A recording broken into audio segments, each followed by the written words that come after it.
Good morning and welcome back to the Celtic FC News on the One Celtic Fans View YouTube channel. In this morning's video we're going to look at a Celtic midfield player that Celtic are looking to offload.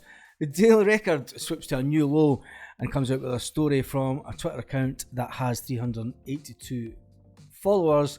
Carl Stelfer, that's a story that's coming out of Ireland and the Independent, and John Hartson looks at a player that Celtic might offload this transfer window. And in the last bit of Celtic FC News we talk about Maurice Jens, and then we look at the comment section, and after the comment section I'm going to show you a bit of footage of Rangers fans when they see either videos on this channel or it's the manager leaving Ibrox. Wait to the end of the video to find out more. So back to the main story this morning. Celtic look to offload midfield player Oliver Albergaard. We spoke about him in the video the other day. It looks, the noises coming out of Russia are saying that he's basically going to go back and they're going to find him another club to go to. Doesn't look like he's going to make the grade at Celtic. He is a big chap, but the fact that we have quite a lot of players in the midfield that are pretty damn good, to be honest, he's going to have to be really special. He did play with Carl Starfelt at his previous club, but the Big Dane has only had 156 minutes since he joined Celtic. At 6'4", he's failed to prove himself for Ange Postecoglou in the team. The fact that he's not getting in the team, he's not even making the bench, suggests that Celtic are just going to cut their losses and they're not going to take it any further. We'll talk about another lone player in a minute, but this cracker of a story that the Daily Record have found, it's a really bad news story actually. They're saying that if we don't get Cho Chung-soo, we're going to go from Lazavad Azama. They found a story that somebody put out on a Twitter account who has 382 followers. They put it out at 7 o'clock this morning. I'm actually not even going to go into it because it's quite laughable.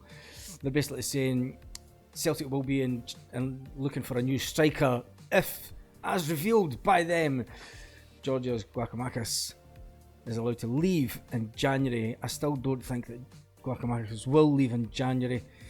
It's just my hunch. We need everybody. We need to win the title. We're not going to sell a striker when we've only really two main strikers at the club. You're not going to sell one and then bring one in that isn't up to speed for the running for the title. Our boss is far too clever for that, the Celtic boss. Look at a story that's in the Irish Independent this morning. Carl Starfelt and Celtic are in a good place right now. Celtic defender Carl Starfelt feels he's in a strong place for second half of the season after benefiting from the World Cup break. The Swedish international missed much of the pre-season with a hamstring injury. He also missed the World Cup, but he's back to fitness, and the mid-season interval looks to have got him in a really good place.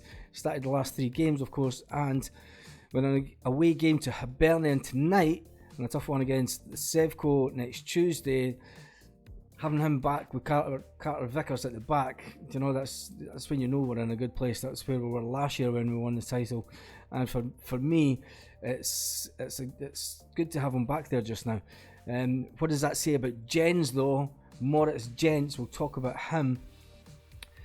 There was rumours going around that he was going to leave the club this Christmas, this winter transfer window, but why would Celtic let him go halfway into the season with other players like Carter Vickers and even the Jota deal? We kept the players until the end of the season.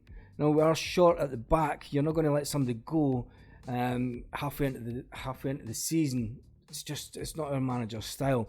Maybe if it's some of the midfield players like Ideguchi that will leave, but we're not short in those positions. The fact that we're short and Jens has came in at the start of the season, he has been okay. I mean, he's not been as good as obviously Carter Vickers that, but with the transfer window due to open next week, behind the scenes details have emerged surrounding the player status, and Celtic have basically said that they'll make a decision on him in the summer like they have done previous with loan players.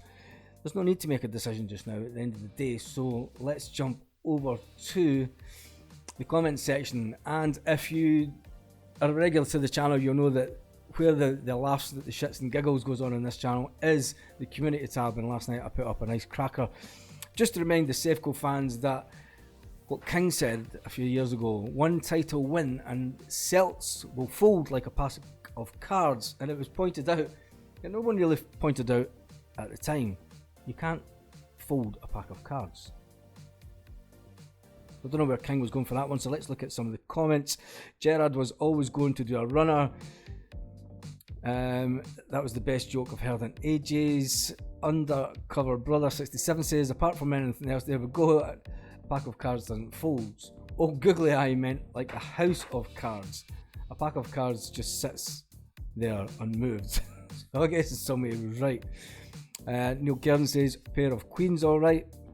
Celtic 1888 Jinky says, that aged well. I would say one club who liquidates themselves folded like a pack of cards.